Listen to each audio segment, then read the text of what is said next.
Hello, everyone. My question to all of you is this. What is it about luxury brands that just give us that sense of prestige, that feeling of exclusivity that no one can take away?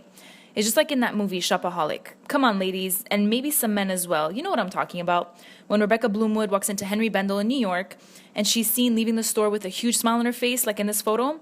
For an in-store experience, that seems like the best reaction to get from a satisfied customer.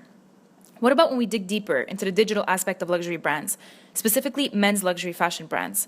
Nowadays, the most impressive phenomenon is the digital access that consumers have when it comes to finding brand information online.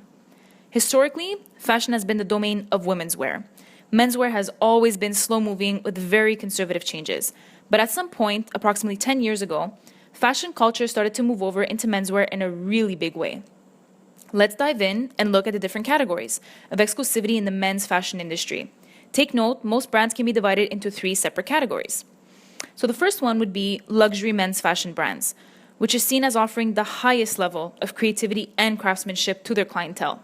They command a loyal following, and because of the brand's history and rich heritage, they are established status symbols such as Canali. The richness and vibrancy of the brand makes it a lot more exclusive. Second category, affordable or bridge brand men's fashion brands. Bridge brands sit above the high street, but below luxury fashion. It's used as the bridge between the more expensive market and the moderate pricing. The market is very middle class, with very sophisticated fashion lovers who have an income to dispose of, like you see here, Hugo Boss. It's somewhat exclusive and rich in taste, but also affordable for that professional working businessman. And number 3, economy men's fashion brands. Economy fashion is considered fast-moving fashion, constantly watching and keeping up to date with the fashion world, yet they aren't in the same price bracket as the luxury brands. Economy fashion is for those who want an on-trend garment at an affordable price. It targets everyone, like H&M. When looking at these categories, they all tend to have their own digital strategy, and the one being focused on mainly is the creativity and personalization for each respective market, in their own digital way. Let's take a look at luxury brands such as Canali. They have a great presence on the web, and one way they show that is through their website. That's where the personalization comes in, as Canali updates their current events in real time, giving access to their exclusive clientele on a day-to-day basis. Here you can see Canali showcasing the Fondazione Canali event on their website to be able to give a deeper look of the current event that's happening. So another important trend is showing the most unique creativity to the brand's behind-the-scenes footage. Focusing on the handmade tailoring of the Canali brand, this video is truly a must-see. Mainly being visual as humans, watching a video on how their favorite brand is made, from the strategically chosen fabric to the intricate stitching of the suit jacket, is what makes luxury brands so special and unique. And of course, who can forget about social media? In particular, Facebook.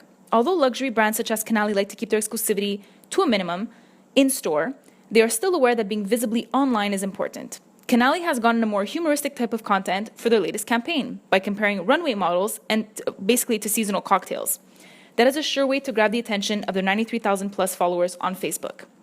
Now, looking into the more affordable brands such as Hugo Boss, it has somewhat of a different strategy. Looking at the website content as you see here, visual appeal of the affordable brand, it has more of a presence and more relatable content for consumers to be up to date constantly. The visual of the website is more scroll down, very user-friendly and creative.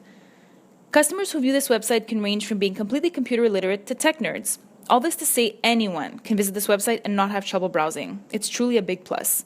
Therefore, the reasoning behind better content and creativity is much more important in this category due to the fact that the more people are internet savvy.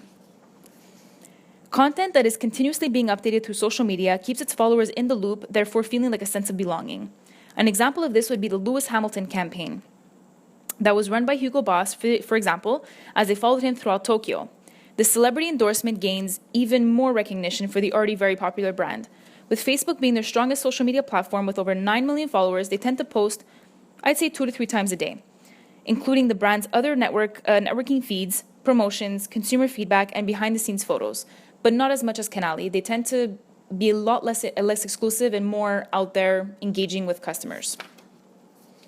Another interesting way that Hugo Boss engages with their customers is through their lifestyle section, in which they invite guest editors to engage in conversation with fellow followers. In this particular image, they have invited the fashion director and online magazine editor on your left, Caroline Issa, who also started E-Magazine on your right, an online magazine for Hugo Boss, exclusive and personalized to Hugo Boss's standards. Still, even though at an affordable level, clients still like to feel connected. Lastly, economy brands, such as H&M, more affordable brands that anyone can purchase, while still being à la mode. When looking at their website layout and design, it has a traditional look with the common feed to all consumers. But the endorsement of celebrities has skyrocketed to be able to be part of the big fashion boys. There's a big campaign that just actually recently came out. David Beckham's new campaign alongside Kevin Hart has generated so much buzz for this brand. The H&M commercial generated over 400,000 views on YouTube while being posted only a week ago, and thousands more directed to their website.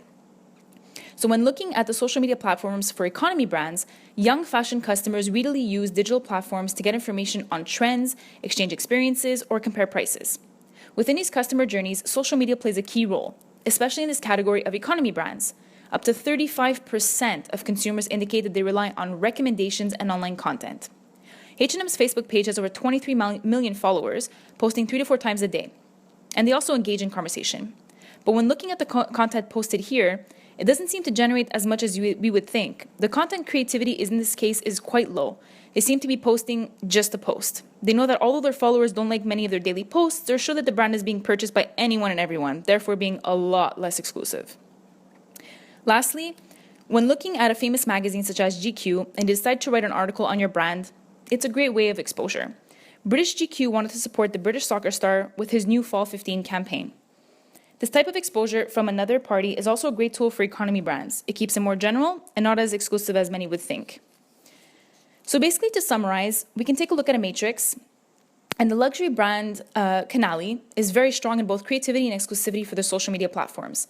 Affordable brand Hugo Boss is strong in exclusivity but really weak in creativity. They tend to focus more on being exclusive, such as the E-Magazine. Lastly, economy brand H&M is weak in exclusivity, not putting too much thought into it, but the content is really creative. Thanks so much for listening.